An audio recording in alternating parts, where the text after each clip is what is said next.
Mm, it's kind of silly. You can see it's a lot faster. Yeah, but stuff is happening a lot faster, I can tell. Congrats on Honors Band. I knew you could do it. Thank you. Okay. So, as we are starting to get people back, welcome you guys back. And we're back? Yes, I hope so. Hope we are back. Here's what I'm gonna do.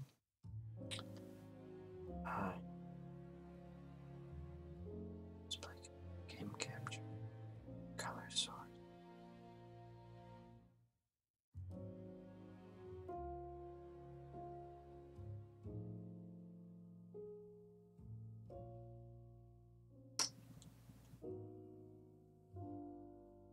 Thank you, James.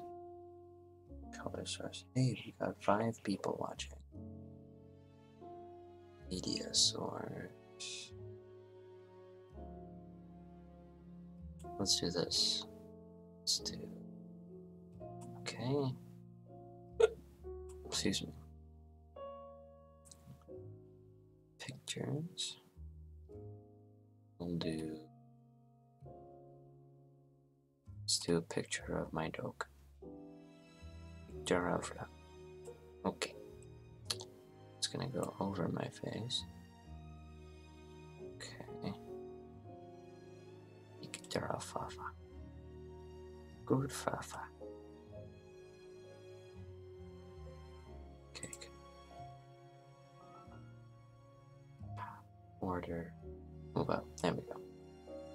Okay. So she's gonna go. Oops. Yeah, she's gonna this way, and she's gonna go just like that. Okay. Look on me. Move me to the middle. Okay. It's a picture of her with the sunglasses. Oh, okay. Here we go. Right. Hello. This is kind of a semi-awkward setup, but that's fine. We can make do. Okay, so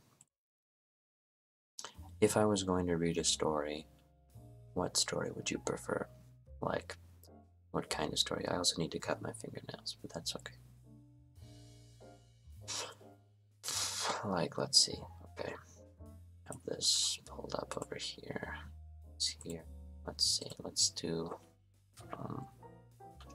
good bedtime stories for older kids. Google Translate as slam poetry. Maybe. So tuck into one of these classic or contemporary bedtime stories with your big kid tonight. Charlie and the Chocolate Factory, Harry Potter, Lion the Witch and the Wardrobe, A Wrinkle in Time Holds. 9 to 12-year-old bedtime stories. Let's do like for teenagers. Do they have those?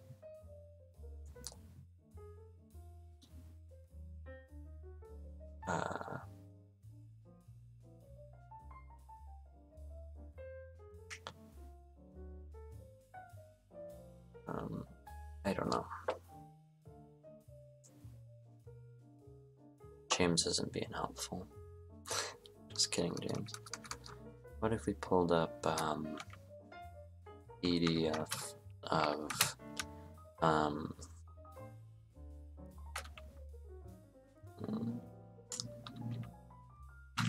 or what books do I have? I don't know if I have any books in my room, actually. Oh, I have a Brief History of Time by Stephen Hawking. Oh, Fables. Yes, let's do Aesop's Fables. Aesop's. Oh, it's Aesop's, actually. That's how it would be pronounced. Aesop's Fables, Library of Congress. Okay, I see.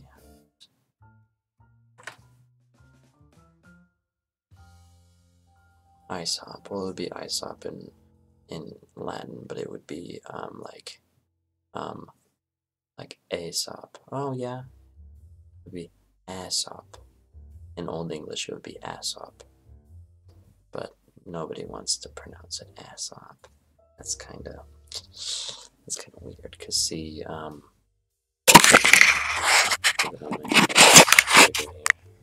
see, it's like that. And that would be pronounced in Latin. That would be pronounced Aesop, but in Old English, that would be Aesop. So, you know, there are actually some sources that tell you that that's pronounced like Sassop, but don't listen to them. It's not pronounced with an S. That weird looking AE symbol, that's not with an S. Nobody's ever thought that was with an S. Yeah, okay. I did Aesop's Fables for a play a while back. I approve. Okay. I remember there being one about a fox and some cheese. Uses a bunch of plants. 2 goats. Oh, the wild boar and the fox. The heron, the fox, and the stork. The stag and his reflection. I bet that's something like Narcissus. What do you want to bet? Oh, it's got moving pictures. Wow. A stag drinking from... Yeah, he uses a lot of foxes, says James. Let's say... A stag drinking from a crystal spring saw himself mirrored in the clear water.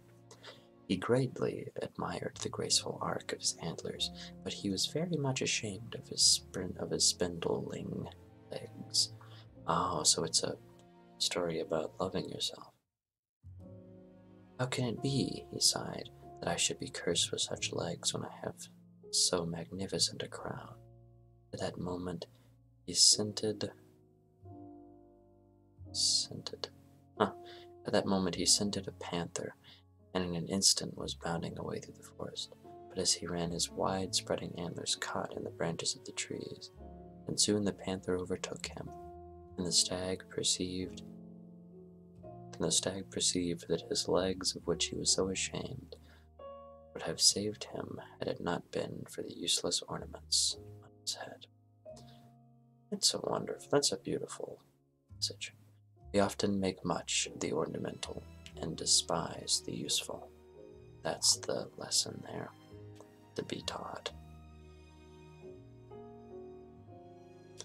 I want to read the one about the fox and the cheese or something. There was one, and I really liked it for some reason, just because of the cheese.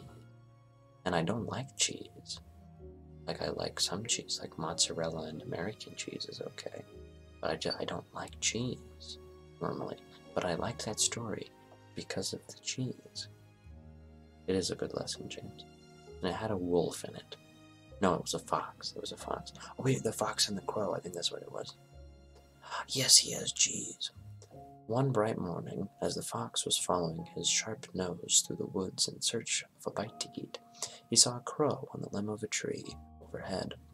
This was by no means the first crow the fox had ever seen. What caught his attention this time and made him stop for a second look was that the lucky crow held a bit of cheese in her beak. Click on the orange crow to begin. Ah!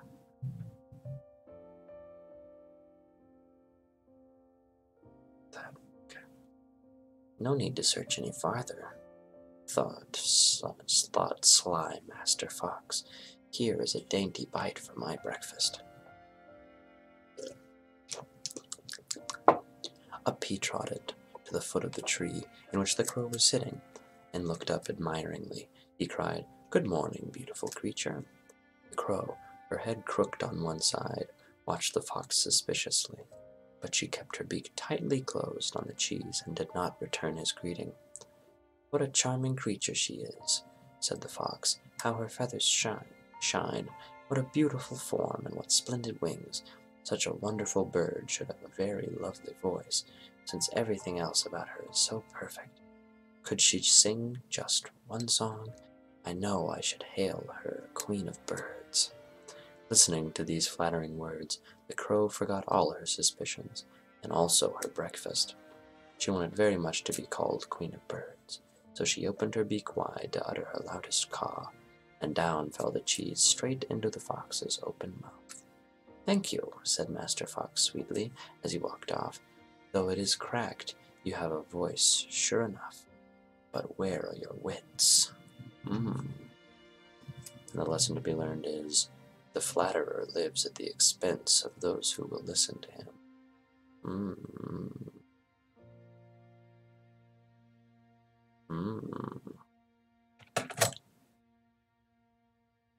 Graham's face when he plays a scary crow noise, yeah. It is true. My neck kinda hurts. Let's see. The town mouse and the country mouse. That looks interesting. A town mouse once visited a relative who lived in the country. For lunch, the country mouse served wheat stalks, roots, and acorns, with a dash of cold water for drink.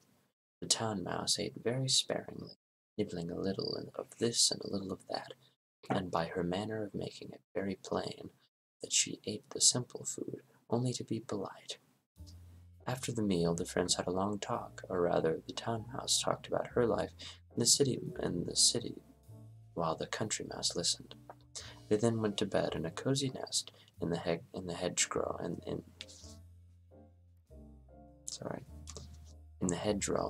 and slept in quiet and comfort until the morning. In her sleep, the country mouse dreamed she was a town mouse, with all the luxuries and delights of city life that her friends had described for her. So the next day, when the town mouse asked the country mouse to go home with her to the city, she gladly said yes. When they reached the mansion in which the town mouse lived, they found on the table in the dining room the leavings of a very fine banquet. There were sweet meats and jellies, delicious cheeses indeed, the most tempting foods that a mouse can imagine. But just as the country mouse was about to nibble a dainty bit of pastry, she heard a cat mew loudly and scratch at the door. In great fear, the mice scurried to a hiding place, where they lay quite still for a long time, hardly daring to breathe. When at last they ventured back to the feast, the door opened suddenly, and in came the servants to clear the table, followed by the house dog. The country mouse stopped in the town mouse's den only long enough to pick up her carpet bag and umbrella. "You may have luxuries and dainties that I have not," she said as she hurried away, "but I prefer my plain food and simple life in the country with the peace and security that go with it." All right. The lesson is poverty with security is better than plenty in the midst of fear and uncertainty. Smart boys. Kylia says, that crow jump scare, phew. Yeah, are you guys just now seeing that? That's been a while ago for me. Excuse me. Let's see, what's a good one?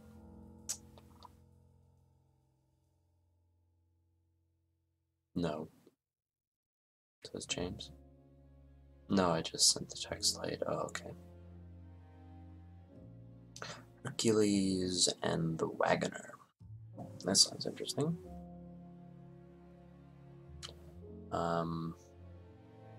A farmer was driving his wagon along a merry country road after a heavy rain. The horses could hardly drag the load through the deep mud, and at last came to a standstill when one of the wheels sank to the hub in a rut. That's a saying.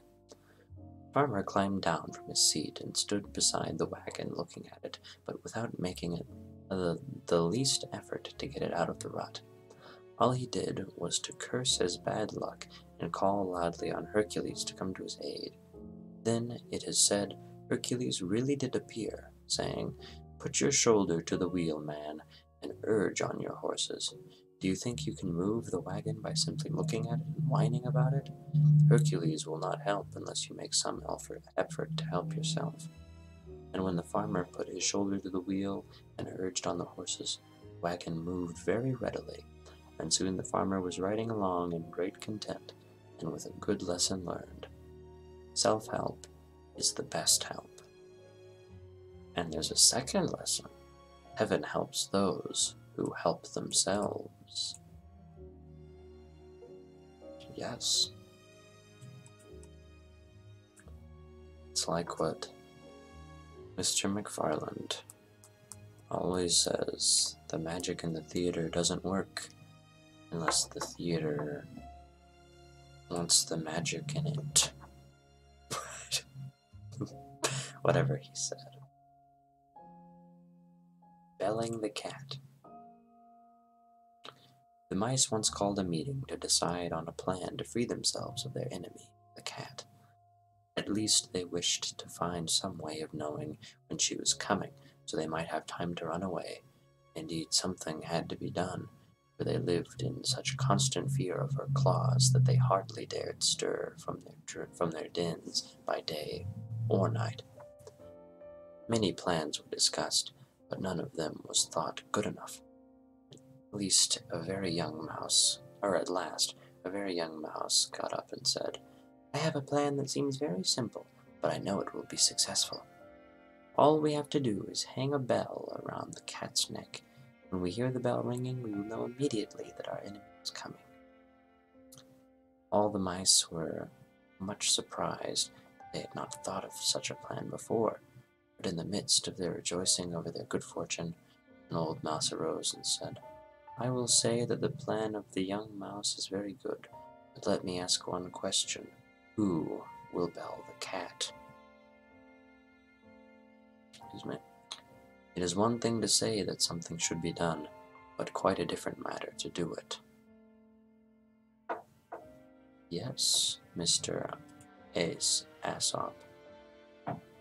You are a funny boy, Mr. Aesop.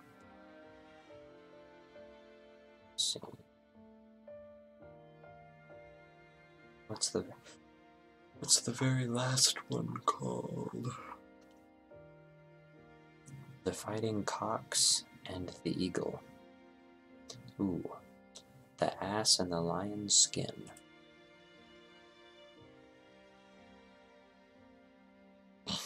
That looks really strange. Ooh, it's gonna be loud.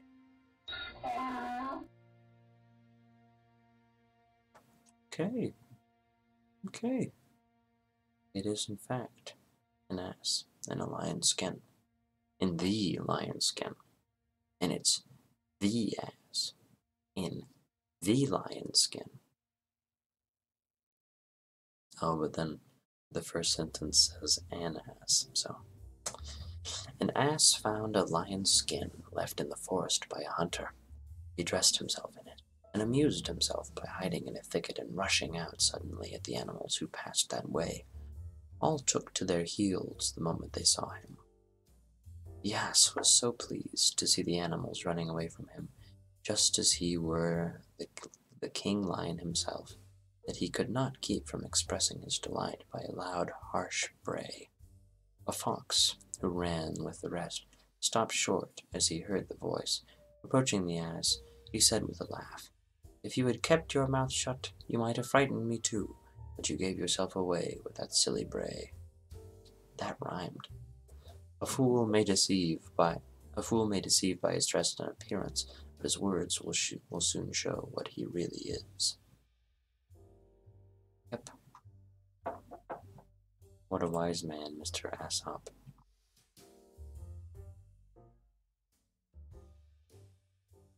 The Lion and the Gnat. Okay. That's interesting. James says, "Who knew whenever we were there to start the stream that we would be reading a story about a donkey inside lion skin. Yes, James. Who knew? I surely didn't. Away with you, vile insect, said a lion angrily to the gnat that was buzzing around his head. But the gnat was not in the least disturbed. Do you think, he said spitefully to the lion, that I am afraid of you because they call you king? The next instant, he flew at the lion and stung him sharply on the nose. I didn't even know gnats could sting. That's a new thing, apparently. Mad with rage, the lion struck fiercely at the gnat, only succeeded in tearing himself with his claws. Again and again the gnat stung the lion, who now was roaring terribly. At last, worn out with rage and covered with wounds that his own teeth and claws had made, the lion gave up the fight. The gnat buzzed away to tell the whole world about his victory, but instead he flew straight into a spider's web, and there he who had defeated the king of beasts came to a miserable end, the prey of a little spider. The least of our enemies is often the most to be feared. Pride over success should not throw us off guard. Yep. Let's see. The North Wind and the Sun. Ooh, that's kind of spooky. I don't like that picture.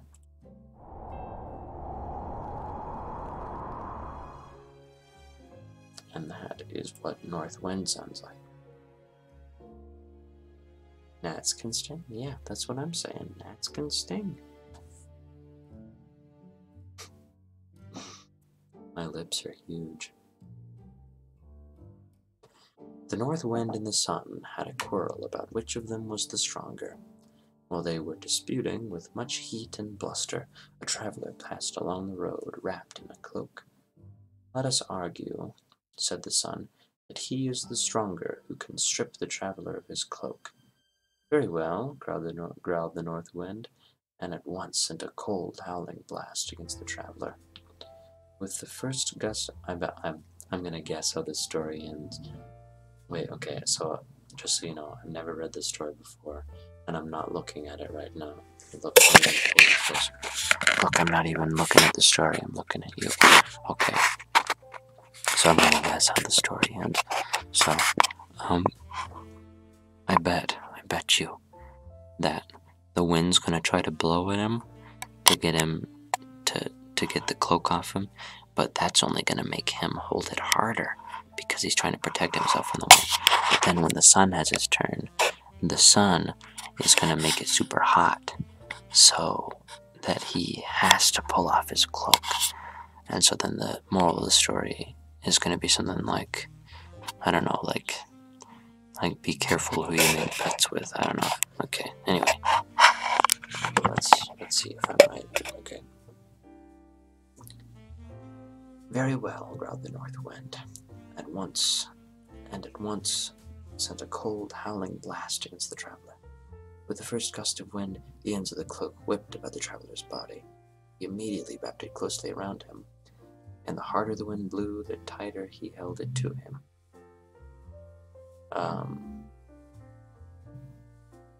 Tighter he held it to him. The North Wind tore angrily at the cloak, but all his efforts were in vain. Then the sun began to shine. At first his beams were gentle, and the pleasant warmth after the bitter cold of the North Wind, the traveler unfastened his cloak and let it hang loosely from his shoulders. The sun's rays grew warmer and warmer. The man took off his cap and mopped his brow. At last he became so heated that he pulled off his cloak, and, to escape the blazing sunshine, threw himself down in the welcome shade of a tree at the roadside.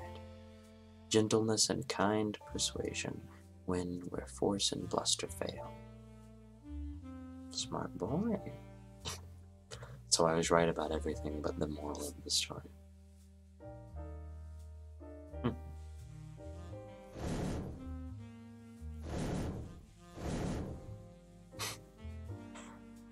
That sound you just heard was the sound of sunshine.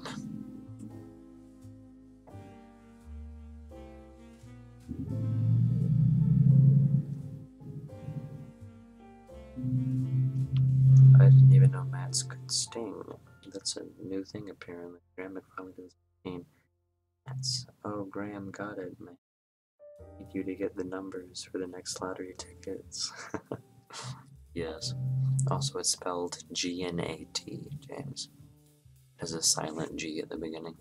Just so you know. I know that's kind of difficult, and there's no way you could have ever known that.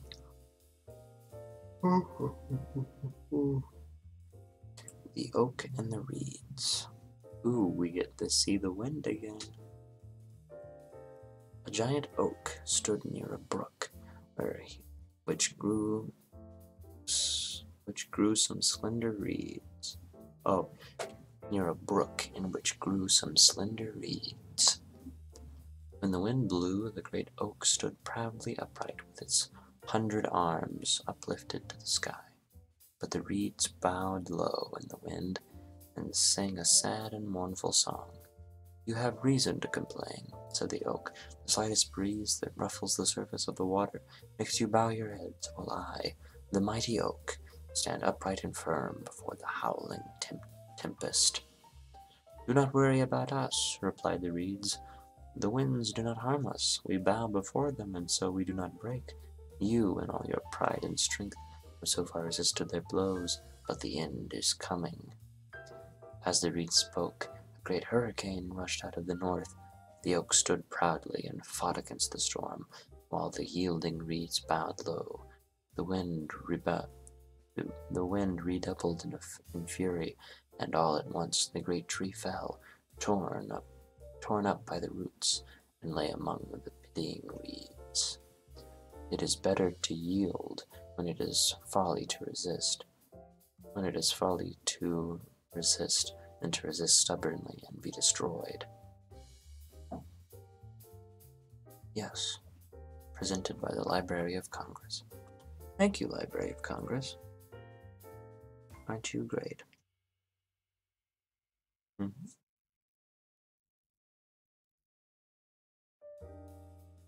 Yeah. Oh.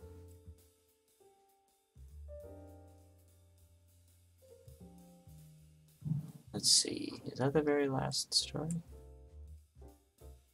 I don't know. Cannot tell. No, it's not. Interesting.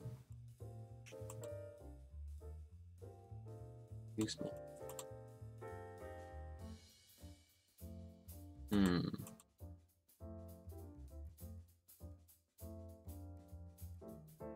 James says, Graham, literally the things you say are so funny. Who knew? Thanks to the Library of Congress would make me start laughing so hard. Thank you, James. I certainly try.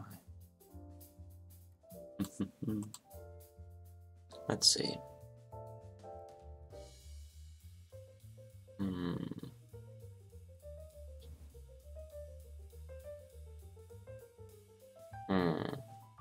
Let's do, let's see, find lion. Oh, wait, no. Lion. Oh, here it is right here. The lion and the mouse. Okay. Let's put... The lion lay asleep in the forest, his great head resting on his paws. A timid little mouse came upon him unexpectedly, and in her fright and haste to get away, ran across the lion's nose. Rounded from his snap, the lion laid his huge paw angrily on the tiny creature to kill her. Spare me, begged the poor mouse. Please let me go, and someday I will surely repay you.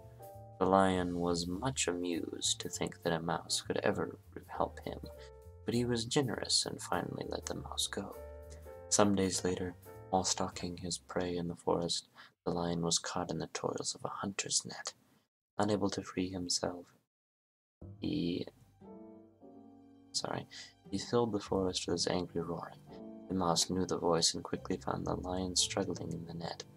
Running to one of the great ropes that bound him, she gnawed it until it parted, and soon the lion was free.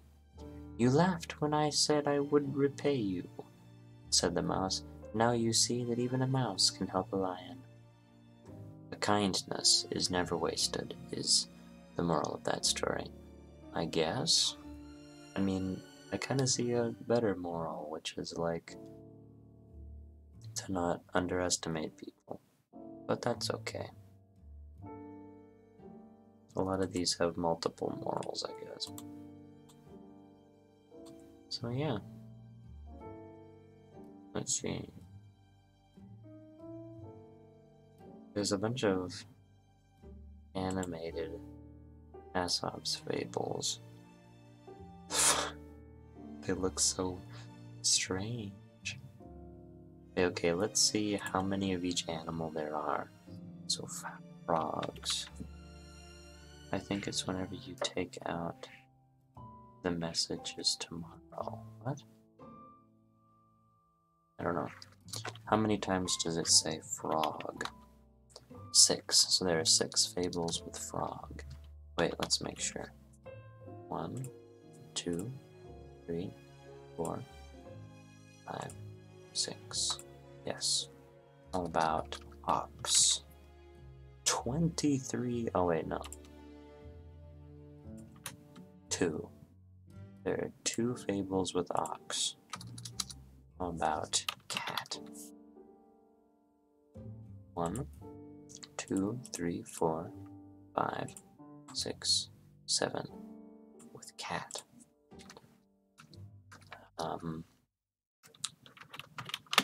Mouse. James says, sorry, what I meant to say is I think it's whenever you take out whatever you take out of the message, that is the moral. Yeah, that's pretty smart. Looks like we have 5 fables. 2, 3, 4. Yeah, 1, 2, 3, 4, 5. Yeah, 5 with mice.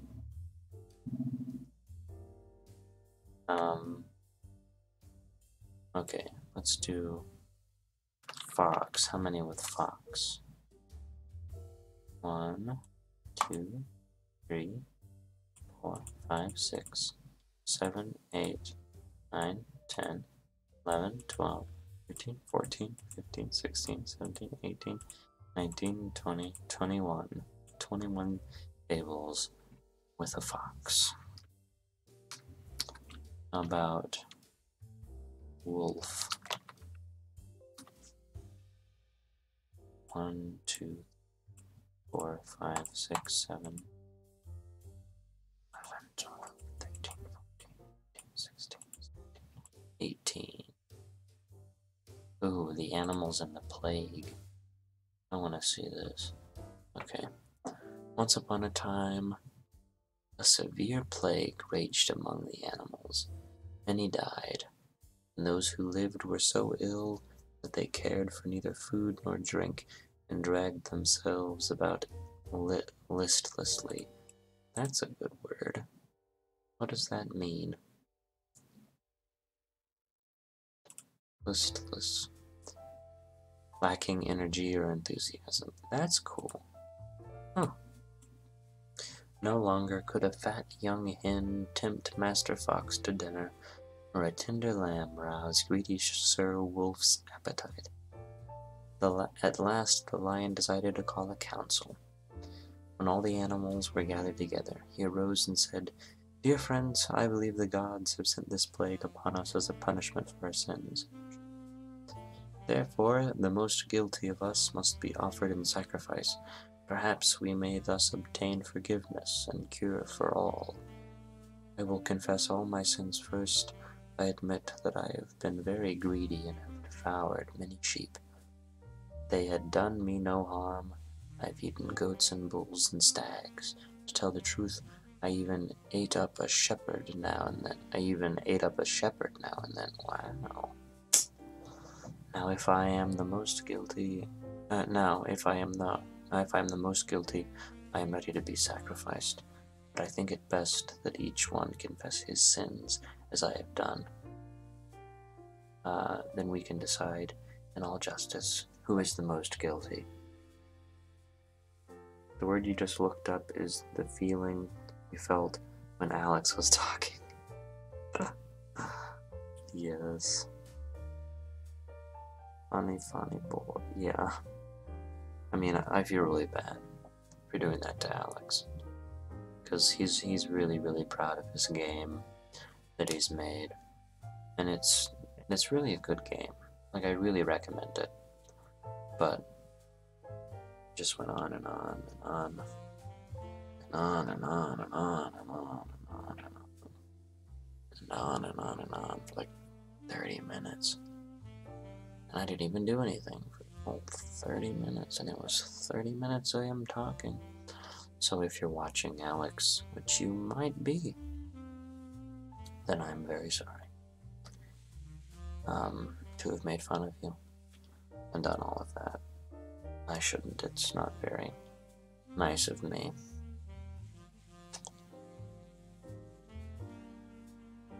So yeah. Anyway, that's me confessing my sins for the animals. Yeah, Kalia says she feels kind of bad too. Yeah, oops. I exited it out of YouTube. That cannot be good. No sir, no sir. Says me, says I. It's just me looking at my phone over and over. Okay. Let's see. Your Majesty, said the fox, you are too good. Can it be a crime to eat sheep? Such stupid mutton heads. No, no, Your Majesty. That's like that's a funny insult that Mr. Aesop made. Mutton heads. Those stupid mutton heads. No, no, Your Majesty. You have done them great honor by eating them up. And so far as shepherds are concerned, we all know they belong to that puny race that pretends to be our masters. All the animals applauded the fox loudly. Then, though the tiger, the bear, the wolf, and all the savage beasts recited the most wicked deeds, all were excused and made to appear very saint-like and innocent. And now it was the ass's turn to confess. I remember, he said guiltily, that one day, as I was passing a field belonging to some priests, I was so tempted by the tender grass and my hunger that I could not resist nibbling a bit of it. I had no right to do it, I admit. Great uproar among the beasts interrupted him. He was the culprit, who had brought misfortune on all of them. What a horrible crime it was to eat grass that belonged to someone else. It was enough to hang anyone for, much more an ass. Immediately all fell upon him, the wolf in the lead, and soon had made an end to him, sacrificing him to the gods then and there, and without the formality of an altar. The weak are made to suffer for the misdeeds of the powerful. Wow, that's very powerful. But that's very modern. Or I guess we could say history repeats itself in multiple different ways. Also, we amassed a viewer. I don't know how we did that, but we gained a viewer somehow. I wish I could see who it was. Let's see, we've got me, who's watching on my phone, James Kalia, possibly me again, and then we've got Alex, maybe, and Phoenix Fire, who I know who he is, but I won't say his name for fear of him not wanting it released. So yeah, that would take care of all 6 of them. So maybe Alex is tuned back in, possibly. Yeah. Those are the only people I can imagine that would be watching right now. Me again. Kalia James, Phoenix Fire, Alex, yeah. That's 6 people. Maybe one of them is just the scary YouTube ghost who lives in YouTube to take people's ad revenue and selfishly gorge itself in it.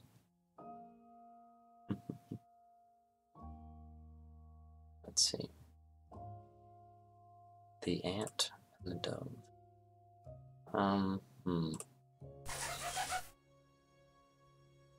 The sound you just heard was an ant. That is the sound of an ant. Oh, someone's just left. Goodbye, person. Hope you have a good night, despite you not being here to hear me say that. Maybe it was Alex, because he fears his parents would, He left as soon as he said that, yeah. Whoever it was. Maybe it's Alex fearing his parents would know he's awake. Or maybe it's not.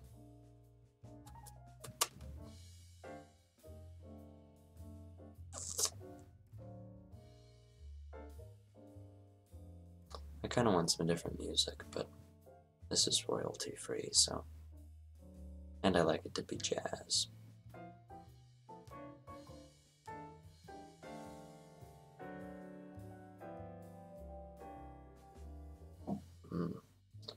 I don't treat my cord very well. Yeah.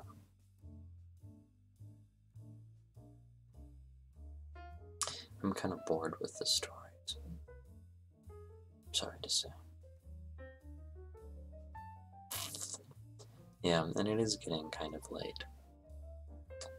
So I might just as well end it here. If you guys aren't mad with me doing that, or if you know, just absolutely want it to, oh, it's 12:34, but I don't think we should do 12:34 at night. I think it should only be reserved for times when we honor the band, unless you really want to, Jane. Because, you know, we didn't really have band practice at 12:34 at night, I guess. 12:34 in the morning, if you want to be technical. So yeah, here is my good puppy. Good puppy, puppy, puppy. Good little. Make sure not to go inside of her. Put it in her scrunchy, scrunchy, scrunchy. Yes. There she is with her sunglasses. Little sunglasses. Little head scratch. Yeah. There we go. Baby. Baby.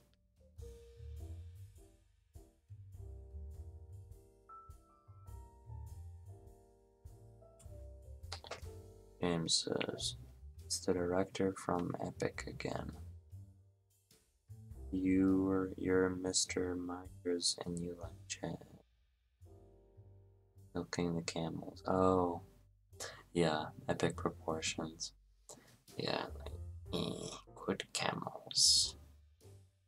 I have a lot of practice. I don't know if, oh, Kylea knows what we're talking about. Yeah.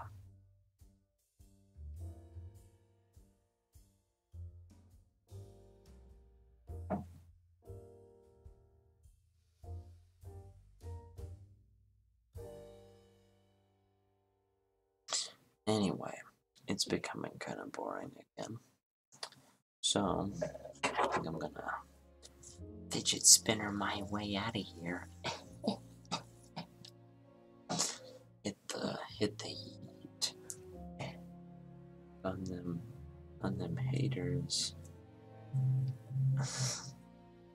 I love that you were fake petting your dog for possibly a full minute.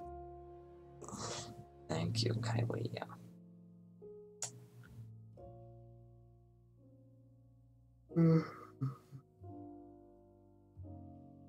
I'm sorry. Very tired. Well, I'm not tired. I'm just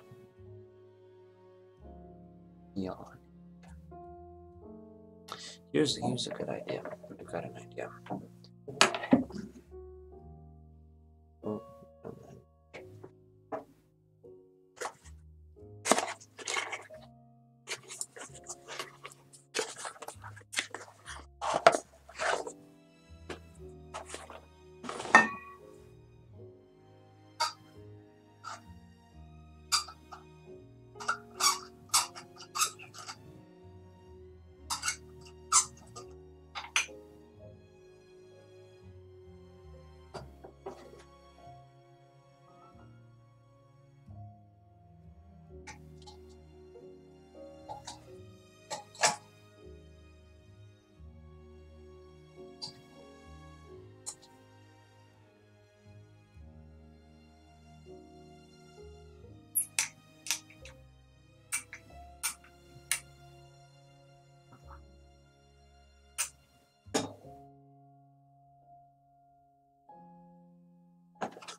Oh, yes. Happy Thanksgiving. And so watch this. This is a special light. It's up a little down. Yeah. There we go. It's very easy. Let's put it to blue. Blue. Go. Now it's a nice blue color. We can make it cyan. Here, let's do it. Or at me.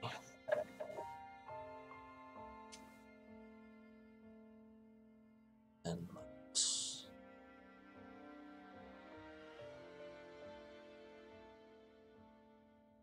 maximize them.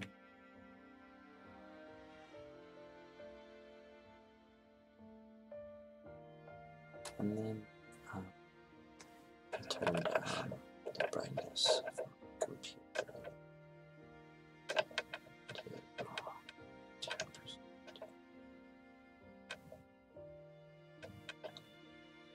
Here we go. YouTube James. I don't know if that's any good. It looks too blue. So hi. Now I'm blue.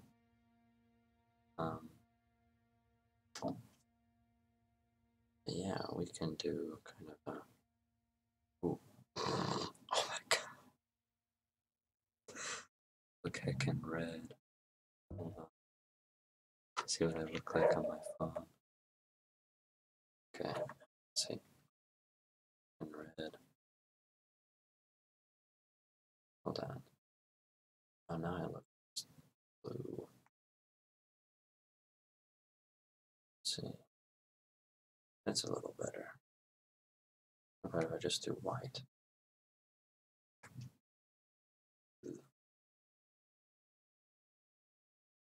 It's a little more. I'm gonna turn that down. Hello? Oh, that turns it up.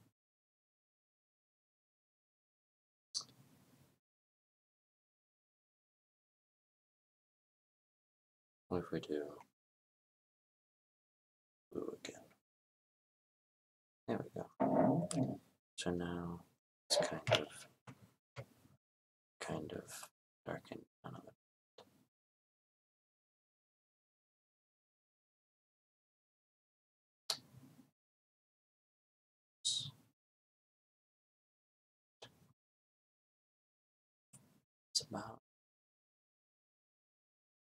It's about time. Okay, I'll turn it up a little bit. Okay. I don't know if you can see me better. I don't know why the music stopped.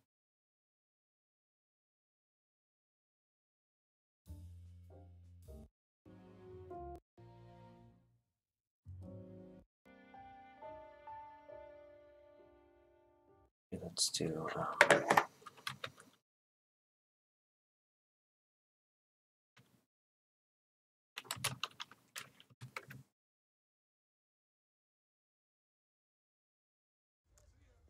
Once you start to dip, it's easy to lose control until the only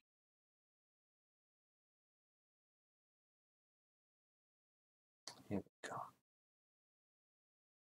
Okay. Well, I'm afraid it's time to say goodnight. Well, it makes us all sad to go. It comes a time to go. My head is too oily for this. Let's turn it. Yeah. Yeah, there we go. Okay. My head is less oily. Let's wipe it off a little bit. I have a napkin. Yeah, I have a napkin. Wipe it off a little bit so it's not as shiny. Golly. Okay. Be a little better. No, it's still kind of shiny. Makes me look a little bald.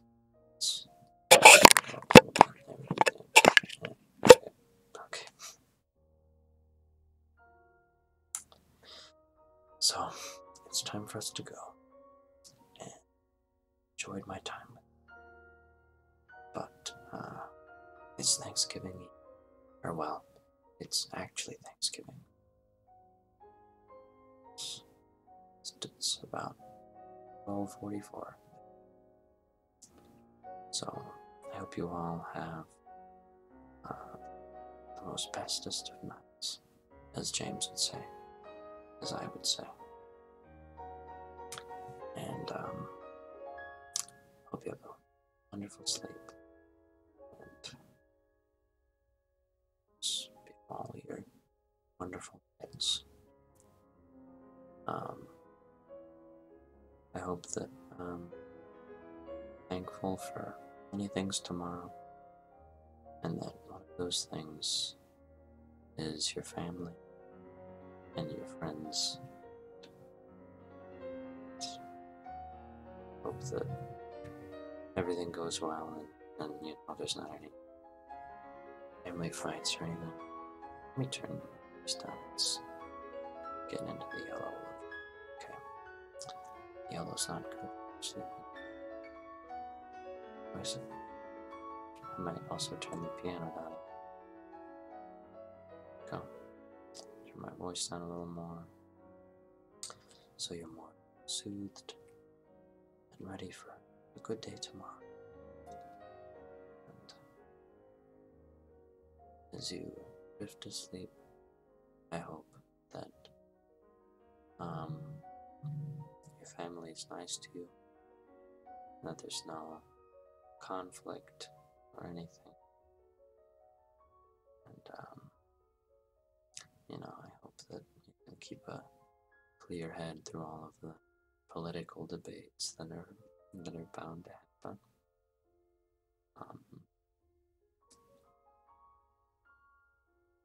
You return to your normal lives in the next few days that all stress is relieved and can rejoice in the fact that hopefully you know, don't have any homework or but for now, let's just sit back and relax and think about all the fun times we're gonna have tomorrow. Try to drift into wonderful sleep.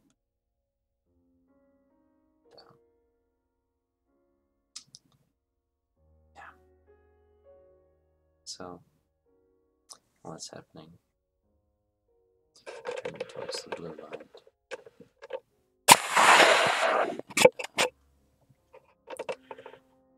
Sort of a blue, sort of a black with a blue hue to it, hopefully. Like this.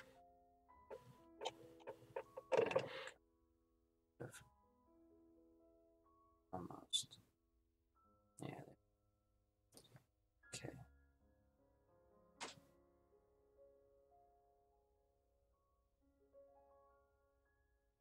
Hope you all have a good night.